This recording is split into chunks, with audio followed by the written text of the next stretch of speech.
Big Boss season 6 day 58 live വലിയ ആകാംക്ഷയോടെ പ്രതീക്ഷയോടെയാണ് കണ്ടുകൊണ്ടിരിക്കുന്നത്. ചലഞ്ചർ ഗസ്റ്റ് ബി ഹോട്ടലിലെ ഗസ്റ്റ് സാബുമോൻ ഹൗസിന് അകത്തേക്ക് എത്തിയിരിക്കുകയാണ്. സാബുമോനെ കുറിച്ചിട്ട് ബിഗ് ബോസ് കൊടുക്കുന്ന ഒരു ചെറിയ ഇൻട്രൊഡക്ഷൻ ഉണ്ട്. രസികൻ, സൂത്രശാലി, പ്രാങ്സ്റ്റർ ആയിട്ടുള്ള ഗസ്റ്റ് സാബുമോൻ. ഓരോ ഗസ്റ്റിനും ഓരോ സ്പെഷ്യാലിറ്റി ഉണ്ട്. അപ്പോൾ സാബുമോന്റെ സ്പെഷ്യാലിറ്റികൾ എന്തൊക്കെയാണ് എന്നുള്ളത് വ്യക്തമായി വരുന്നതേ ഉള്ളൂ. സാബുമോൻ മാത്രമാണോ, മറ്റുള്ള ആളുകൾ ആരൊക്കെയാണ് വരുന്നത് എന്നുള്ളതിനെ കുറിച്ചിട്ട് ഇപ്പോൾ നിലവിൽ ഒരു ഐഡിയ ഇല്ല. സാബു ഹൗസിലേക്ക് വരുന്ന സമയത്ത് കണ്ടസ്റ്റൻസ് എല്ലാ ആൾക്കാരും ബിഗ് ബോസ് കൊടുത്ത നിർദ്ദേശങ്ങൾക്കനുസരിച്ച്, പവർ ടീം സെലക്ട് ചെയ്ത ടീമുകൾക്കനുസരിച്ച്, പവർ ടീം കൊടുത്ത നിർദ്ദേശങ്ങൾക്കനുസരിച്ചിട്ട് വെൽ ബിഹേവ് ചെയ്യുന്നതാണ് നമുക്ക് കാണാനായിട്ട് സാധിക്കുന്നത്. ആ ഒരു കോസ്റ്റ്യൂം ഭയങ്കര കളർഫുൾ ആയിട്ടുള്ള ഫ്ലൂറസെന്റ് കളറുകൾ നിറഞ്ഞ ആ ഒരു കോസ്റ്റ്യൂമിൽ വെട്ടിത്തിളങ്ങുകയാണ് കണ്ടസ്റ്റൻസ്. സാബുമോനെ പോലെ ഒരു കണ്ടസ്റ്റന്റ് സീസൺ 1 വലിയ കയ്യടികൾ നേടിയ ഒരു കണ്ടസ്റ്റന്റ് സീസൺ 6 വരുന്ന സമയത്ത് വലിയ ആകാംക്ഷ പ്രേക്ഷകർക്കുണ്ട്. അദ്ദേഹത്തിന് ഹൗസിലേക്ക് വരുന്ന സമയത്ത് മൊത്തത്തിൽ ഒരു സ്ട്രെയിൻ ഫീലിംഗ് ആണ്. കാരണം സീസൺ 1 കുറേയധികം വീഡിയോസ് ഞാൻ കണ്ട സമയത്ത് കുറച്ചും കൂടെ സീരിയസ് ആയിട്ട് ഗെയിമിനെ നോക്കി കാണുന്ന ആളുകളായിരുന്നു ആ ഒരു സീസണിൽ ഉണ്ടായിരുന്നെന്ന് എനിക്ക് തോന്നുന്നു. അപ്പോൾ ഇങ്ങടേക്ക് വരുമ്പോഴത്തേന് കുറേയധികം കുട്ടിത്താണ്. ഇപ്പോൾ സാബു വന്നപ്പോൾ തന്നെ ആ ഒരു കാര്യം ചോദിക്കുന്നുണ്ട്. എല്ലാവരും എന്തോ സ്കൂൾ കുട്ടികളെ പോലെ ഭയങ്കര ഓക്വേർഡായിട്ട് ഫീൽ ചെയ്യുന്നു എന്ന് അദ്ദേഹം ഇടയ്ക്ക് കമന്റ് ചെയ്യുകയും ചെയ്തു. അപ്പോൾ അതിൽ വളരെ രസകരമായിട്ടുള്ള ചില വേഷപ്പകർച്ചകൾ ഉള്ളത് സായിക്കും ശ്രീരേഖയ്ക്കൊക്കെയാണ്. ശ്രീരേഖ ഉത്കണ്ഠാകുലൻ എന്ന് പറയുന്ന സെക്യൂരിറ്റി കഥാപാത്രത്തെ അഭിനയിക്കുകയാണ്. സായി റോബോട്ടായിട്ട് ജീവിക്കുകയാണ്. മറ്റേ അഭിനയവും ജീവിതവും തമ്മിൽ വലിയ വ്യത്യാസമുണ്ടല്ലോ. ഈ ശ്രീരേഖ ഓവറാക്കുകയാണ്. ശ്രീരേഖയാണോ റോബോട്ട് അതോ സായി ആണോ റോബോട്ട് എന്ന ഇടയ്ക്ക് നമുക്ക് ഡൗട്ടായി പോകും. ശ്രീരേഖയെ ശ്രദ്ധിക്കുന്നുണ്ട്, സാബുമോൻ ശ്രദ്ധിക്കുന്നുണ്ട്. ശ്രീരേഖയെ ക്യാമറ വലിയ കാര്യമായിട്ട് ശ്രദ്ധിക്കുന്നുമില്ല. ശ്രീരേഖയ്ക്കും ജാസ്മിനും സിജോയ്ക്കും വലിയ സ്പേസ് കിട്ടാതിരിക്കാൻ വേണ്ടിയാണ് അവരെ ആ ഒരു ഡ്യൂട്ടികളിലേക്ക് നമ്മുടെ പവർ ടീം നിയോഗിച്ചിരിക്കുന്നത്. അപ്പോൾ അതുകൊണ്ട് തന്നെ അവർക്ക് വലിയ സ്പേസുകളൊന്നും കിട്ടുന്നില്ല. പക്ഷേ സെക്യൂരിറ്റി ജീവനക്കാരൻ വലിയ സ്പേസ് എടുത്ത സീസൺ ആയിരുന്നു സീസൺ 5. സെക്യൂരിറ്റി ജീവനക്കാരനായിട്ടുള്ള അഖിൽ മാരാർ ഹൗസിനകത്തേക്ക് വരികയും എന്തിന് സെക്യൂരിറ്റി അകത്തേക്ക് വരുന്നു എന്നുള്ളൊരു ചോദ്യം അവരെ കൊണ്ട് ചോദിപ്പിക്കുകയും പല കണ്ടന്റുകളിലെ ഭാഗമാകുകയും ചെയ്തു. അപ്പോൾ സാഗർ, അഖിലൊക്കെ കൂടെ വലിയ കണ്ടന്റ് ഉണ്ടാക്കിയ സീസൺ ആയിരുന്നു സീസൺ 5. അപ്പോൾ അത്തരത്തിലുള്ള സാധ്യതകൾ ശ്രീരേഖ ഉപയോഗിക്കുകയോ ഇല്ലയോ എന്നുള്ളത് അറിയില്ല. ശ്രീരേഖ ഇപ്പോഴും വിചാരിക്കുന്നത് അദ്ദേഹത്തിന്റെ അഭിനയം കൊണ്ട്, അദ്ദേഹത്തിന്റെ ക്രിയേറ്റീവ് ആയിട്ടുള്ള ഇൻപുട്ടുകൾ കൊണ്ട്, അതുകൊണ്ട് പ്രേക്ഷകർ ചേർത്ത് നിർത്തണമെന്നുള്ളതാണ്. പക്ഷേ അഭിനയം മാത്രം പോരല്ലോ, എന്തെങ്കിലും ഒരു എക്സ്ട്രാ വേണം. ഈ ദിനവും അഭിനയമായിട്ട് വരുന്ന സമയത്ത് അതൊരു ബോറിംഗ് ആണ്. വന്ന് കയറിയ സമയത്ത് തന്നെ സാധനങ്ങൾ വെക്കാനായിട്ടുള്ള റൂമാണ് സാബുമോൻ അന്വേഷിച്ചത്. എന്നാൽ ഇവിടെ അങ്ങനെ ഒരു ക്ലോക്ക് റൂം റെഡി ആയിട്ടില്ല എന്ന് ബിഗ് ബോസ് ഹോട്ടൽ മാനേജ്മെന്റ് സാബുമോനോട് പറയുന്നു. അതായില്ലേ എന്ന് സാബു ചോദിക്കുന്നു. ആ ഒരു സമയത്ത് ഋഷി ഒരാവശ്യമില്ലാതെ ഞാൻ ഋഷി, ഞാനാണ് ഇവിടുത്തെ HR എന്ന് പറഞ്ഞു വരുന്നത്. HR എന്താണോ റിസപ്ഷനിൽ കാര്യം എന്ന് പറഞ്ഞ് ഋഷിയെ അപമാനിച്ച് വിടുന്ന ഒരു കാഴ്ചയും അവിടെ രസകരമായിട്ട് തോന്നി. കണ്ടസ്റ്റൻസിന്റെ റൂമുകളൊക്കെ കാണുന്ന ആ ഒരു അവസരത്തിലാണ് ഏത് റൂമാണ് ഗസ്റ്റ് തിരഞ്ഞെടുക്കേണ്ടത് എന്നുള്ള ഒരു ചോദ്യം വരുന്നത്. വൈകിട്ടത്തേനും മതി റൂം എന്നുള്ള ഒരു പറച്ചിൽ ആദ്യം ഉണ്ടായിരുന്നു എന്നുണ്ടെങ്കിലും അപ്സരയുടെ ക്ഷണം സ്വീകരിച്ച് ടണൽ റൂമിലേക്ക് അദ്ദേഹം കയറി. ടണൽ റൂം അദ്ദേഹത്തിന് ഇഷ്ടപ്പെട്ടു. എല്ലാവരോടും പെട്ടിയെടുത്ത് ഇറങ്ങിക്കോളാൻ പറഞ്ഞു. അപ്പോഴത്തേനും ഒരു കൂട്ടം ആളുകൾ പെട്ടിയും പ്രമാണവും എടുത്ത് ഇറങ്ങുകയാണ്.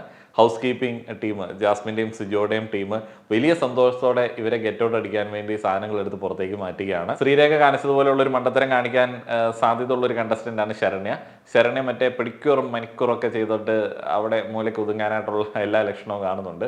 അപ്പോൾ അതുകൊണ്ട് ഇംപ്രസ് ചെയ്യാമെന്നുള്ളതാണ്. കുറച്ച് ടിപ്പ് കിട്ടും എന്നുണ്ടെങ്കിലും, അല്ലെങ്കിൽ ടിപ്പ് കിട്ടാൻ സാധ്യതയുണ്ട് എന്നുണ്ടെങ്കിലും കണ്ടന്റ് ഉണ്ടാവാൻ സാധ്യതയില്ല. ലാസ്റ്റ് സീസണിൽ കിച്ചൺ ടീമിന് ഇഷ്ടം പോലെ ടിപ്പുകൾ കിട്ടി. ടിപ്പുകൾ വാരി കോരി കിട്ടി. സിജു ഒക്കെ ആകെ എനിക്ക് തോന്നുന്നു ഏറ്റവും കൂടുതൽ പോയിന്റുകൾ കരസ്ഥമാക്കിയത് ഈ ചലഞ്ചേഴ്സ് വന്ന ഒരു സമയത്താണ്. അതേപോലെ തന്നെ വലിയ കാര്യമായിട്ടുള്ള കോൺഫ്ലിക്റ്റ് ഒന്നും ഏർപ്പെടേണ്ടി വന്നില്ല. കാരണം കിച്ചണിൽ തന്നെ നിന്നാൽ മതിയായിരുന്നു. അതുകൊണ്ടാണ് ജിൻഡോ കിച്ചൺ കൂടുതലായിട്ട് ടാർഗറ്റ് ചെയ്ത് അങ്ങടേക്ക് പോയത്. അതിനോടൊപ്പം സാബു ഹൗസിലെ കണ്ടസ്റ്റൻസിന്റെ ഒരു തിരക്ക് കണ്ട സമയത്ത് വീട്ടിൽ പൊക്കൂടെ എന്ന് ചോദിക്കുകയും അങ്ങനെ പോവാനല്ല വന്നത് എന്ന് നോറ പറയുകയൊക്കെ ചെയ്തു. പിന്നെ BB കോയിൻസ് ബിഗ് ബോസ് കൊടുത്ത സമയത്ത് സാബു അങ്ങടേക്ക് ചോദിച്ച ഒരു കാര്യമുണ്ട്. ഇത് തിരിച്ചു വാങ്ങാൻ പറ്റുമോ? രാവിലെ കൊടുത്ത കോയിൻ തിരിച്ചു വാങ്ങാൻ പറ്റുമോ? അപ്പോഴത്തേന് ബിഗ് ബോസ് പറയുന്നു വൈകിട്ടത്തേന് മുമ്പ് നിങ്ങൾക്കത് തിരിച്ചു വാങ്ങാനായിട്ടുള്ള ഓപ്ഷനുണ്ട്. കഴിഞ്ഞ സീസണിൽ ഏറ്റവും വൈകി കയ്യിൽ ഇങ്ങനെ ടിപ്പ് വെച്ച് അളന്ന് മുറിച്ച് കൊടുത്ത ഒരാൾ രജിത്തായിരുന്നു. അപ്പോൾ രജിത്ത് അവിടെ ഒരു സ്പേസും എടുത്തു. രജിത്ത് വൈകിട്ട് ഒരു ചെറിയ സെറിമണിയൊക്കെ നടത്തിയിട്ടാണ് ടിപ്പ് വിതരണം ചെയ്തത്. അല്ലെങ്കിൽ അങ്ങനെ ഒരു സ്പേസ് കിട്ടിയ സമയത്താണ് രജിത്ത് ടിപ്പ് വിതരണം ചെയ്തത്. റോബിനാണെങ്കിൽ വന്നപ്പോൾ തൊട്ട് തന്നെ ടിപ്പ് കൊടുക്കുന്നുണ്ടായിരുന്നു. ഇവിടെ സാബുമോനും വന്നപ്പോൾ തൊട്ട് തന്നെ ടിപ്പ് കൊടുക്കുന്നുണ്ട്. പണക്കിഴി കിട്ടി കുറച്ച് സമയങ്ങൾക്കുള്ളിൽ തന്നെ തനിക്ക് ഏറ്റവും കൂടുതൽ സേവനങ്ങൾ നൽകാൻ ശ്രമിച്ച് വെറുപ്പിക്കുന്ന അപ്സര ടീമിന്, ടണൽ ടീമിന് ടിപ്പ് കൊടുക്കുകയാണ്. റോബോയ്ക്കാണ് ആദ്യം തന്നെ ടിപ്പ് കിട്ടിയത്. സായിക്ക് ഒരു ടിപ്പ് കിട്ടുന്നു, അപ്സരയ്ക്ക് ഏറ്റവും കൂടുതൽ ടിപ്പ് കിട്ടുന്നു. നന്ദന ആ ഒരു സ്ഥലത്ത് ഉണ്ടായിരുന്നില്ല, വൈകിയാണ് വന്നത്. അതുകൊണ്ട് ബാക്കിയുള്ള ആളുകളുടെ ടിപ്പ് ഷെയർ ചെയ്യാനായിട്ട് പറയുന്നു. ഗസ്റ്റിൻ്റെ സന്തോഷമാണ് തങ്ങളുടെ സന്തോഷം എന്ന് പറഞ്ഞ് ഒരു 5 മണീസ് അപ്സര നന്ദനയ്ക്ക് കൊടുക്കുന്നുണ്ട്. സബു ആ ഒരു ഏരിയയൊക്കെ പിന്നീട് എക്സ്പ്ലോർ ചെയ്യുകയാണ്. ചെറു പുഞ്ചിരിയോടെയാണ് എക്സ്പ്ലോർ ചെയ്യുന്നത്. മൊത്തത്തിൽ കോമഡി ആയിട്ടുണ്ട് അവരുടെ വേഷവിധാനങ്ങളും കാര്യങ്ങളൊക്കെ. അപ്പോൾ സിഗരറ്റ് സ്മോക്കിംഗ് ഏരിയയിലേക്ക് ചെല്ലുന്നു. ആ ഒരു സമയത്ത് വലിക്കുന്ന ശീലമുണ്ടോ ഗസ്റ്റിന് എന്ന് അഭിഷേക് ചോദിക്കുന്നു. അങ്ങനെയാണെന്നുണ്ടെങ്കിൽ ജിൻഡോട് ചോദിക്കേണ്ടി വരുമെന്നുള്ള ഒരു കാര്യം അവിടെ പറയുന്നു. അങ്ങനെയാണെങ്കിൽ ചോദിക്കുക എന്ന് സബു പറയുന്നു. അത് കേൾക്കേണ്ട താമസം ജിൻഡോ കഴിച്ചിരുന്ന ഭക്ഷണം അവിടെ ഇട്ട് കൈയും കഴുകി ഇറങ്ങി ഓടി സ്മോക്കിംഗ് ഏരിയയിലേക്ക്. അവിടെ ചെന്ന് ഗസ്റ്റിന് വേണ്ട സിഗരറ്റ് തൻ്റേത് നൽകാനായിട്ട് ജിൻഡോ റെഡിയായിരുന്നു. അങ്ങനെ വേണ്ട, ക്യാമറയിൽ ചോദിക്കാനൊക്കെ പറയുന്നു. ജിൻഡോ ക്യാമറയിൽ ചോദിക്കുന്നുണ്ട്. അപ്പോൾ സിഗരറ്റ് വരുമോ ഇല്ലയോ എന്നുള്ളത് അറിയില്ല. വന്നു കഴിഞ്ഞാൽ കുഴപ്പമില്ല, ഷെയർ ചെയ്യാം എന്നുള്ളതാണ് സാബുവിൻ്റെ ഒരു പ്ലാൻ. ഏതായാലും സ്മോക്കിംഗ് ഏരിയയിൽ കുറച്ച് ടിപ്സ്, കുറച്ച് ഹിൻസ്, കുറച്ച് ഗെയിം പ്ലാനുകളൊക്കെ തനിക്ക് കിട്ടുമെന്ന ഒരു പ്രതീക്ഷ ജിൻഡോയ്ക്കുണ്ട്. ആ ഒരു ഓട്ടോ ഒന്ന് കാണേണ്ടതായിരുന്നു. ഞാൻ ഓർത്തു ജിൻഡോയുടെ തൊണ്ടയിൽ എന്തോ കുടുങ്ങി, എന്തോ അപകടം ഉണ്ടാവുന്നുണ്ട്. അമ്മാതിരി ഓട്ടോ ആയിരുന്നു. സിഗരറ്റ് ഏരിയയിലേക്ക് സാബു ചെല്ലുന്നു, ജിൻഡോയെ അന്വേഷിക്കുന്നു എന്ന് പറഞ്ഞ സമയത്ത് എല്ലാവരും സേവന സന്നദ്ധരാണ്. ആത്മാർത്ഥമായിട്ടുള്ള പണിയെടുപ്പാണ് ഹൗസിൽ മുഴുവനായിട്ട് നമുക്ക് കാണാനായിട്ട് സാധിക്കുന്നത്. മുന്നേ BB ഹോട്ടലിൽ താമസിച്ചൊരു എക്സ്പീരിയൻസിനെ കുറിച്ചിട്ടും സാബു പറയുന്നുണ്ട്. ഈ ഹോട്ടലാണോ മുന്നത്തെ ഹോട്ടലാണോ ഇഷ്ടപ്പെട്ടത് എന്ന് ഋഷി ചോദിക്കുന്നു. മുന്നത്തെ ഹോട്ടലാണ് ഇഷ്ടപ്പെട്ടത് എന്ന് പറയുന്നു. സെക്യൂരിറ്റി ജീവനക്കാരൻ്റെ അങ്കലാപ്പും അദ്ദേഹത്തിൻ്റെ പ്രത്യേക തരത്തിലുള്ള ഒരു പെർഫോമൻസും കണ്ടതുകൊണ്ട് BB മാനേജ്മെൻറ്റിനോട് സെക്യൂരിറ്റി എടുത്തതിൻ്റെ മാനദണ്ഡത്തെ കുറിച്ചിട്ട് സാബു ചോദിക്കുകയാണ്. നോറയാണ് നിർത്താതെ ആ ഒരു മാനദണ്ഡങ്ങളെ കുറിച്ചിട്ട് പറയുന്നത്. കാണാതെ പഠിച്ചതാണോ എന്നുള്ള ഒരു സംശയമായിരുന്നു സാബുവിനുണ്ടായിരുന്നത്. അല്ല, അതങ്ങനെയല്ല എന്നൊക്കെ അവരവിടെ എക്സ്പ്ലെയിൻ ചെയ്യുന്നുണ്ട്. സെക്യൂരിറ്റി ജീവനക്കാരൻ ഇത്തിരി വ്യത്യസ്തനാണ്. ആ ഒരു വ്യത്യസ്തത ക്യാമറ ഒപ്പിയെടുത്തില്ല എന്നുണ്ടെങ്കിൽ ഭയങ്കര വേസ്റ്റായി പോകും. കാരണം ഫുൾ ടൈം ശ്രീരേഖ ഒരു സാധനം പിടിച്ചിട്ടാണ് ഇരിക്കുന്നത്. ഇങ്ങനെ എന്തോ ഒരു സ്ട്രെസ് എടുത്തിട്ടുള്ള ഒരു ആക്ടിങ് ആണ്. അത് ക്യാമറ ഒപ്പിയെടുക്കുന്നില്ല. സെക്യൂരിറ്റി ജീവനക്കാരൻ സൈഡാണ്, ഡോറിൻ്റെ അവിടെയാണ്, അങ്ങടേക്ക് ക്യാമറ പോവില്ല. അപ്പോൾ അത് ഇടയ്ക്ക് ഇങ്ങനെ ഫില്ലറായിട്ട് ഇട്ട് കൊടുത്ത് വേറെ ആൾക്കാരോട് ഇടപെടാതിരുന്നു കഴിഞ്ഞാൽ അത് വേസ്റ്റ് ആവാൻ സാധ്യതയുണ്ട്. അതിനെ ശ്രീരേഖ എങ്ങനെയാണ് പ്ലാൻ ചെയ്തിരിക്കുന്നത് എന്നറിയാൻ വലിയ ആകാംക്ഷയുണ്ട്. എന്തോ വലുത് പ്ലാൻ ചെയ്തിട്ടുണ്ട്. സായിക്ക് വലിയ പ്ലാനിങ് ഒന്നുമില്ല. സായി ഒരു ഈസി സംഭവമായിട്ട് തന്നെയാണ് റോബോട്ടിനെ നോക്കിക്കാണുന്നത്. പുള്ളി ഓക്കെയാണ്, പുള്ളി നൈസായിട്ട് അതെല്ലാം ചെയ്യുന്നുണ്ട്. അവിടെയും ഗെയിമൊന്നും എനിക്ക് തോന്നുന്നില്ല.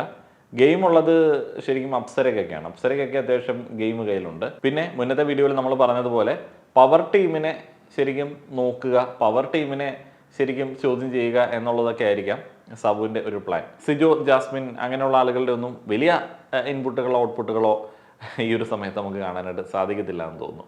കണ്ട ആളുകൾ നിങ്ങളുടെ അഭിപ്രായങ്ങൾ പറയുക, വീഡിയോയ്ക്ക് ലൈക്ക് അടിക്കുക. നന്ദി.